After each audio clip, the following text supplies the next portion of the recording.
Hey everybody, this is your boy Mr. Davis, and welcome to another episode of Ask the Trans Capitalist. So today's topic is I definitely want to talk about financial literacy and why I go so hard to advocate for it, and basically why this is my whole campaign as the Trans Capitalist. So of course, to start you off with a story, if you didn't know before, as I always say, that when I was disowned, kicked out, and financially cut off and all on my own, that's when I learned that the world became real. And that's when I learned how important money is in today's society. But how it's so important for transgender people alike, because in order to have this transition, it is a very expensive and costly lifestyle. But the most important thing that I learned on top of transitioning is that a lot of people in the world do not know about money, including myself. I was one of those people, especially I was growing up in a black home, that you never discuss money, and you damn sure never ask your parents like how much they make, how much things cost. Like if they gave you the money, that's all you do is close your mouth and you say thank you. But then as I became an adult, and especially when I was really on my own, I just kept to the same thing, that I received money from a job or from other sources of people, and that I spend this money on things that I wanted. And not even necessarily of understanding needs and wants, which I can go into later, but that was a cycle. But then from that cycle, I was highly depressed, bummed out, always struggling, and always living paycheck to paycheck. And it just always felt like there was always a boot on my neck, like basically knowing that I can only have so many things because I don't have the money to do that. Like going on vacations and seeing people like happy and going to the Caribbean, exploring the world, starting businesses, that was even like way out my grasp. Like I just thought businesses and all those things alike were for rich people. So it's just like I would never get those things. Even investing, stocks and bonds, all that I felt was out of reach. But that wasn't even my highest priority. My highest priority is basically having shelter, food in my stomach, and what can I do to afford my transition, basically meaning how can I get my hormones, pay for tea, pay for the therapist I need to sign off my letters to even start it, how can I pay for the legal fees to even change my names and other things alike. And most likely, if I really wanted to go with this transition, like how can I pay for top surgery, bottom surgery, all these things. And I just felt that everything was out of reach, out of grasp, and it just kept making me so upset, so depressed, but most of all angry, because it's just like I'm about to become another statistic. Like society says that I won't get a job because I probably won't be passing, or maybe people won't even accept me to even have a job. And then how can I even get a good paying job? Because remember, there's like the basic minimum wage, and then there's also jobs where you can have a salary and you can make a life for yourself. So all those things all dependent on money. Also bring it up one point, as I started on my journey to learn about money, I went to adults around me that I knew who were like that I thought were established and like were living on their own and doing well. And when it came time to talk about money, they were very quiet as well. Quiet as that they didn't have a lot of information. They were just kind of doing the same thing, getting paid and paying for other expenses and just living paycheck to paycheck. And as they always say, like, yo, I'm struggling too. So don't even try to ask me for $1 or even something like that. And then also, some people were very secretive and didn't want to share the knowledge of what they knew because of that fear of lack or thinking that somebody might become better than them. So those were a hindrance on my journey that I started out, and it made me frustrated. But then this also helped me figure out the continue of generational poverty. Basically meaning that if you're not talking to your children and your friends or your family about money and how can we all better ourselves in our situation, the cycle is going to continue. Because once again, just like me, I was that child, especially in the black family, that you're never supposed to ask your mom or your parents about money, how much they make, and all these other questions, because as they would always say, it's not your business and the grown folk business. But then when you become an adult and you're trying to survive in the world, and money always comes up, they're just like, well, don't ask me, I don't got it. Or you didn't know you have to pay sex and such at X, Y, and Z and all these other things. It's like, no, I didn't know because you didn't tell me nothing. So it's just like that cycle that always pisses me off. But I see how us and underprivileged communities, especially like Black, Hispanic, LGBT, immigrants, and all others, stay at the bottom because we don't have that knowledge to stop the cycle and change these financial habits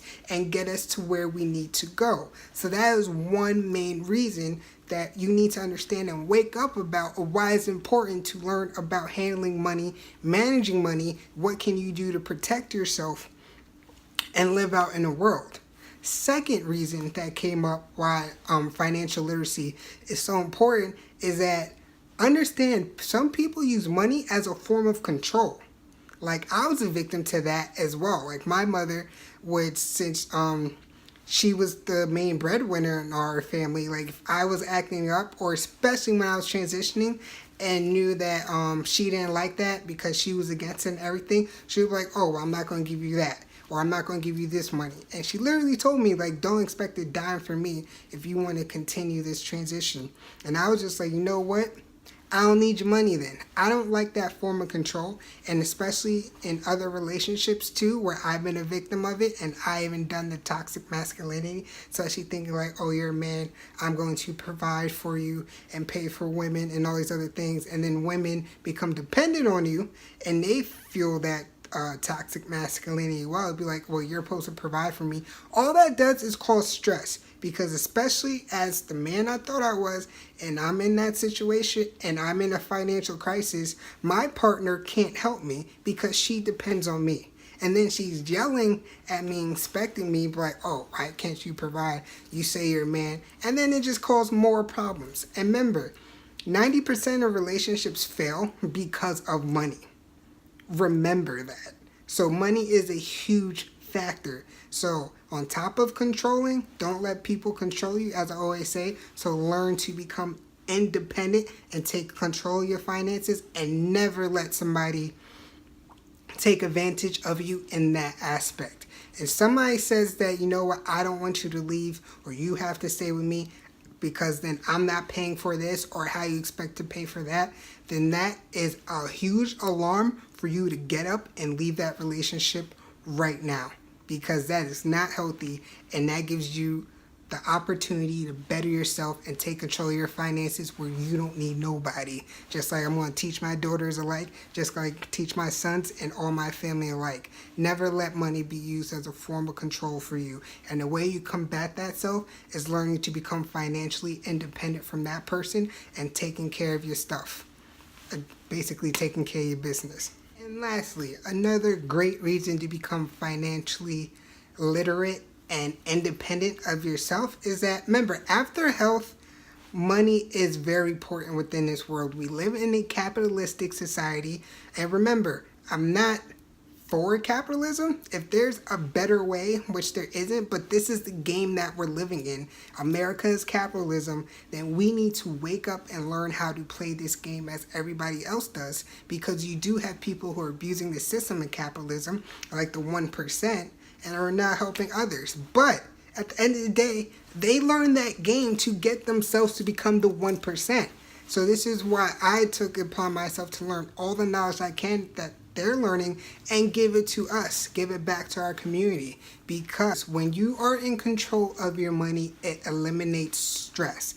It is an amazing feeling to be stress-free, to know that after this paycheck that you're actually getting more money because all your bills is being taken care of, or you actually have freedom and access to other things, that now I can go on vacation, now I'm starting businesses, and now there's literally anything that you tell me that I can't afford because I know how to build a strategic plan to get myself to afford that thing. And I want you to teach you that, but you have to understand and be serious and take control of your life, of your finances, and be that person. Knowing that your stress is coming down from money, you are able to enjoy life. But most of all, you are building security for your future and your family's future. And then to bring it back to the main point again, that you are creating a new generational wealth for your family, that they know these tools and knowledge to help them succeed in life. It is an easy way that you cannot become a statistic, especially being transgender, because you took it upon yourself, like other people in this world, to learn all the financial tools and getting help to make sure that your money is secured, safe and secure. So please, wake up! Wake up and learn about money and financial literacy. This is how you will survive in this world, especially this capitalistic society. No more complaining.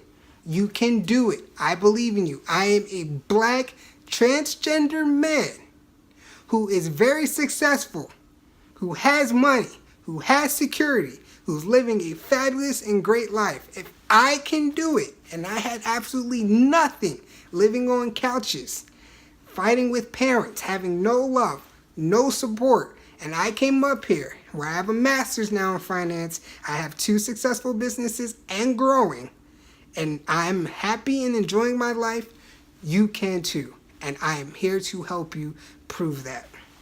So, please, please, please, please, please take it upon yourself to become more aware about financial literacy. I am going hard for this campaign. It's time for us as a collective, as a community, to do better. And this is one of the areas that we are lacking because we do not have the knowledge. But I am here as a true resource to help you build that knowledge so we can share it on and pull ourselves out of that hole. No more thinking that we can't do it. No more thinking that it's luck or you have to be born into wealth. It's time to learn about money. Beyonce saying it, Jay-Z saying it, even 21 Savage is building it. All these rappers, celebrities, and all these other people are now advocating for financial literacy within our communities to give our people opportunities that we never had. And I'm especially rooting for the transgender community. We can do it. Thank you. I hope you enjoyed today's video. If you like this video, please make sure that you like. It does count. Please share. Let's help empower and wake up other people within our community. And also, please leave any comments of what you would like, see improve, other topics that you would like to talk about. Especially if you have any other questions or if it's time for you to take that step and empower yourselves about financial literacy, please make sure that you contact me, Mr. Davis, at mr.transcapitalist@gmail.com. Have a nice day.